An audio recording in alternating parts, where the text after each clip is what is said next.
wabarakatuh. Perkenalkan, nama saya Syifa Zahra dari kelas 1D dengan NIM 311211194 dari kelompok 3. Akan menyampaikan materi mengenai konstitusi negara.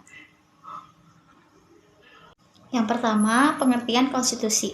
Istilah konstitusi berasal dari bahasa Prancis, constituere, yang artinya membentuk, dan dalam bahasa Latin merupakan gabungan dari dua kata, yaitu cum yang artinya bersama dengan, dan statuere yang berarti berdiri, membuat, menciptakan sesuatu secara bersama-sama.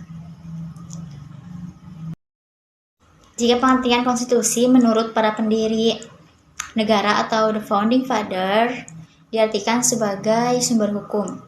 Undang-undang dasar adalah hukum dasar yang tertulis, sedangkan konstitusi adalah hukum yang tidak tertulis.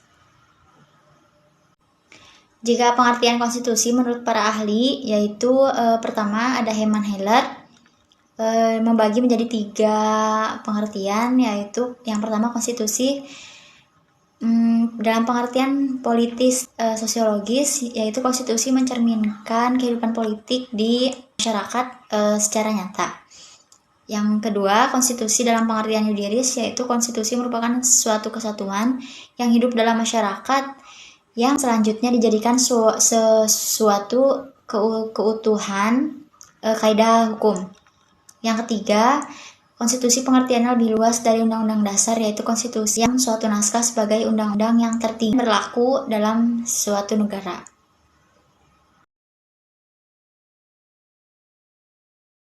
Yang kedua, menurut K.C. Uyer, mengartikan konstitusi sebagai keseluruhan sistem ketatanegaraan dari suatu negara berupa kumpulan peraturan yang membentuk, mengatur, atau memerintah dalam pemerintahan suatu negara.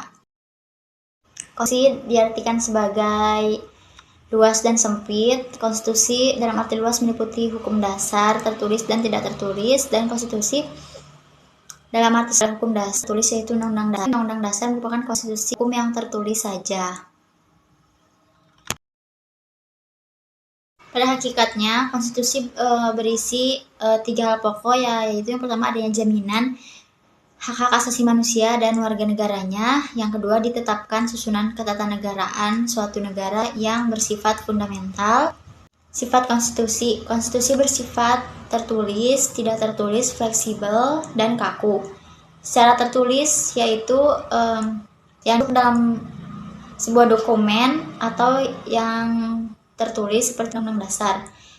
Yang tidak tertulis yaitu yang tidak dibentuk secara pembukuan tetapi langsung dilaksanakan atau diterapkan oleh masyarakat, contohnya pidato presiden, dan tidak perlu memerlukan prosedur khusus. Bersifat kaku yaitu konstitusi tersebut tidak mudah untuk dibuat atau diubah karena harus memiliki prosedur khusus dan memiliki izin. Tujuan konstitusi. Tujuan dibuatnya konstitusi yaitu tak lain untuk memberikan pembatasan sekaligus pengawasan antara pihak-pihak berkuasa terhadap kekuasaan politik, melepaskan kontrol kekuasaan dari penguasa sendiri, memberi batasan-batasan ketetapan bagi para penguasa negara dalam menjalankan kekuasaannya, dan untuk membagikan secara rata hak asasi manusia.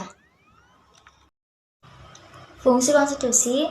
Pertama, sebagai penentu atau pembatas kekuasaan negara, sebagai pengatur hubungan kekuasaan antar organ negara, sebagai pengantar hubungan kekuasaan antara organ negara dengan warga negara, sebagai pemberi atau sumber legitimasi terhadap kekuasaan negara ataupun kegiatan penyelenggaraan kekuasaan negara, sebagai sarana pengendalian masyarakat baik di bidang politik maupun sosial ekonomi.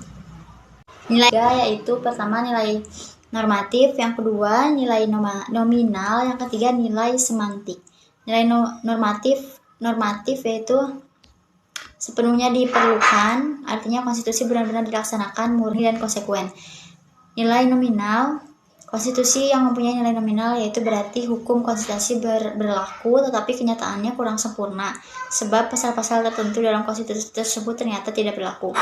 Dan terakhir nilai semantik yaitu adalah konstitusi penghias atau sekedar istilah saja, meskipun tersebut tetap berlaku, tetapi nyataannya pelaksanaannya selalu dikaitkan dengan kepentingan pihak penguasa. Perkembangan konstitusi yang pernah berlaku di Indonesia: pertama, Undang-Undang Dasar periode 18 Agustus sampai 1945.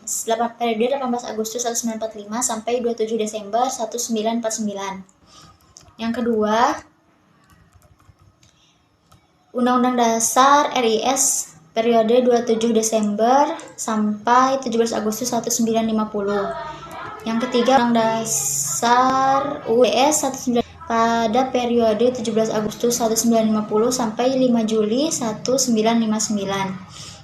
Yang keempat, Undang-Undang Dasar 1945 periode 5 Juli 1959 sampai tahun 1966.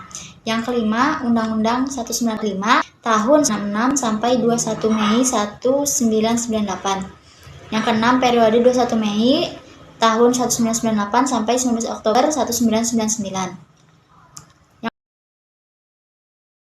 Dan terakhir yaitu periode Undang-Undang Dasar 1945 amandemen sampai sekarang. Lembaga kekuasaan negara terdiri dari satu, lembaga legislatif, yang kedua eksekutif, dan yang ketiga lembaga yudikatif. Contoh lembaga legislatif yaitu MPR, DPR, DPD, dan lembaga eksekutif meliputi presiden dan wakil presiden. Lembaga yudikatif memegang kekuasaan yang terdiri atas Mahkamah Agung, Mahkamah Konstitusi, dan Komisi Yudisial. Yang terakhir yaitu Badan Pemeriksa Keuangan atau BPK. Konstitusi juga memiliki kedudukan dan pengaruh yang sangat besar untuk suatu negara karena fungsinya dalam mengatur kekuasaan dan pemerintahan. Sekian dari saya. Mohon maaf bila banyak kesalahan. Wassalamualaikum warahmatullahi wabarakatuh.